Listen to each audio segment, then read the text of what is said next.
السلام علیکم۔ آج ہم اردو کی کتاب میں سبق نمبر 15 سیواگرام اس سبق کے سوالوں کے جواب پڑھیں گے اور لکھیں گے۔ سب سے پہلے ہے سبق کا نام، سبق نمبر 15 سیواگرام۔ ایک جملے میں جواب لکھو۔ سوال نمبر 1، گاندھی جی کہاں رہتے تھے؟ اس کا ہے جواب، گاندھی جی وردھا شہر سے کچھ دور ایک چھوٹے سے گاؤں سیواگرام میں رہتے تھے۔ باپو کٹی میں گاندھی جی نے کتنے برس گزارے؟ باپو کٹی میں گاندھی جی نے اپنی زندگی کے آخری 11 برس گزارے۔ سوال نمبر 3، گاندھی جی کی کٹیا میں کون سی چیزیں رکھی ہے؟ اس کا جواب ہے، گاندھی جی کی کٹیا میں ان کا چرخہ، شیشے کی الماری میں باپو کا قلم دان، چشمہ اور گھڑی ہے۔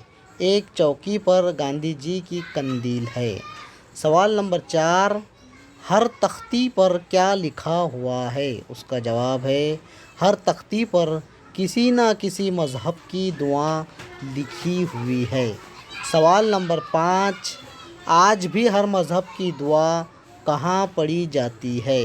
اس کا جواب ہے، باپو کٹی کے باہر پیپل کے پیڑ کے نیچے آج بھی ہر مذہب کی دعا پڑھی جاتی ہے۔ اس کے بعد سبق پڑھ کر گاندھی جی کی کٹیا کے بارے میں 5 جملے لکھو۔ اب سبق کو اچھے سے پڑھا ہے تو پڑھنے کے بعد میں گاندھی جی کی کٹیا کے بارے میں 5 جملے لکھنا ہے۔ جیسے باپو کی کٹی میں کیا ہے، اس میں محلوں جیسی خوبصورتی نہیں ہے مگر اسے دیکھنے دور دور سے لوگ آتے ہیں۔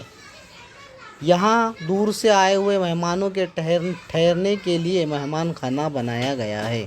کٹیا کی دیواروں پر جگہ جگہ تختیاں لگی ہوئی ہیں، ہر تختی پر مذہبی دعا لکھی ہے۔ یہاں ہر مذہب کی دعا پڑھی جاتی ہے اور بھجن ہوتا ہے۔ پتھر کے 3 بندر ہیں جو اشاروں سے بتاتے ہیں کہ برا مت دیکھو، برا مت کہو اور برا مت سنو۔ اب اس کے نیچے دیے ہوئے لفظوں کے آخر میں خانہ لگا کر لفظ بنانا ہے۔ جیسے لفظ ہے اس کے آگے کھانا، کہ الف خان نون ہے نہ لکھنا ہے۔ جیسے مثلاً ڈاک جمع خانہ، ڈاک خانہ۔ اب دوا کے آگے کھانا لگانا ہے تو کیا بن جائے گا؟ دوا خانہ۔ کتب کے آگے کھانہ لگانا ہے تو کیا بنے گا؟ کتب خانہ۔ مہمان کے آگے کھانہ لگانا ہے، مہمان خانہ۔ باورچی کے آگے کھانہ لگانا ہے، باورچی خانہ۔ اس طرح اس سبق کے سوالوں کے جواب یاد کرنا ہے اور ایک پیج پر خوش خط لکھ کر اپنے گروپ پر سینڈ کرنا ہے۔